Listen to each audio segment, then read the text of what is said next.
మిత్రపక్షాల అభ్యర్థి కావ్యకృష్ణారెడ్డి గెలుపును ఆకాంక్షిస్తూ కావలి నియోజకవర్గానికి చెందిన పలువురు యువత ఓ టీంగా ఏర్పడి కావ్యకృష్ణారెడ్డికి మద్దతుగా ఎన్నికల ప్రచారాన్ని సాగించారు.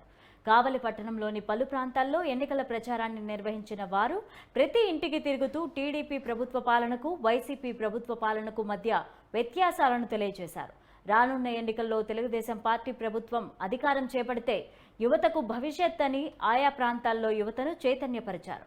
కావ్యకృష్ణారెడ్డికి ఓటు వేసి అత్యధిక మెజార్టీతో గెలిపించాలని అభ్యర్థించారు.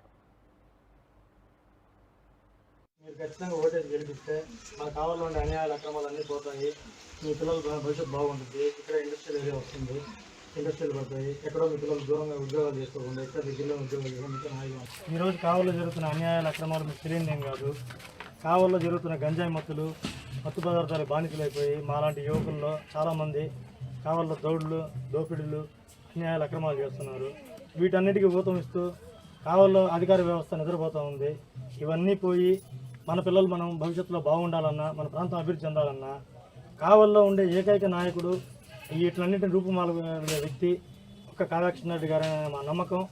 మేము ఆ నమ్మకంతో స్వచ్ఛందంగా ఒక 25 మంది కావలి మొత్తంలో తిరుగుతూ కావల్లో ఉండే ఈ అన్యాయాల అక్రమాలు పోయి ప్రశాంతమైన జీవితం గడపాలని, ఈ గంజాయి మత్తుల్లో లేకుండా కావల్లో మత్తు పదార్థాలకు బానిసలైన పిల్లలందరూ విముక్తి కావాలని స్వచ్ఛందంగా మా సొంత ఖర్చులతో మేము కావ్యకృష్ణారెడ్డి గారు కావాలని అభివృద్ధి చేస్తారని నమ్మకంతో తిరుగుతున్నాము. కావాలి ఎమ్మెల్యే అభ్యర్థిగా నేను కావ్యకృష్ణారెడ్డి గారు తెలుగుదేశం పార్టీ తరఫున సైకిల్ పెట్టుకుని పోటీ చేస్తున్నారు.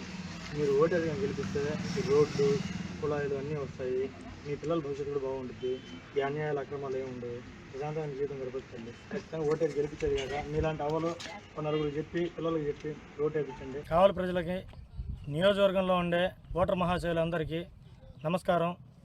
మనం కావల్లో ఈరోజు జరుగుతున్న ఎన్నికల్లో ఒక మంచి రాజకీయవేత్తని, ఒక మంచి వ్యక్తిని ఎన్నుకోవాల్సిన తరుణం ఆసన్నమైంది.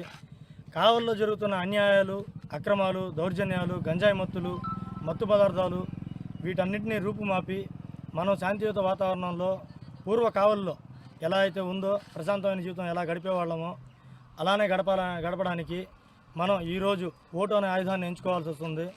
ఇది చాలా బాధాకరమైన విషయం.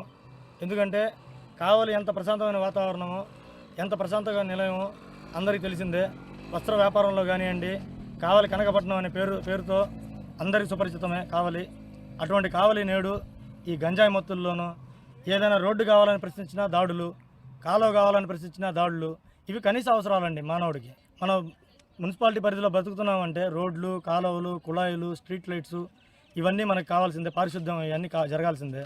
నేడు కావలి అత్యంత దారుణమైన పరిస్థితుల్లో గ్రేడ్ 1 మున్సిపాలిటీగా ఉన్న కావలి ఈరోజు దుర్గంధం, ఎటు చూసినా దుర్గంధం. కావల్లో దోమల మందు చల్లే నాదుడు లేడు, బ్లీచింగ్ కొట్టే నాదుడు లేడు, కాలువలు క్లీన్ చేసే నాదుడు లేడు. ఈరోజు చూస్తే డెంగ్యూ, మలేరియా ఇట్లాంటి విష జ్వరాలు ఇవన్నీ రాజ్యం వెళ్తున్న తరుణంలో ఇవన్నీ బాగు చేయండి అని చెప్పని అడిగిన పరిస్థితిలో దాడులు, దౌర్జన్యాలు, దోపిళ్ళు ఇవన్నీ పోవాలంటే ఒకే ఒక్క నాయకుడు, కావలి గురించి విజనరీ ఉన్న నాయకుడు, కావలి గురించి ఆలోచించి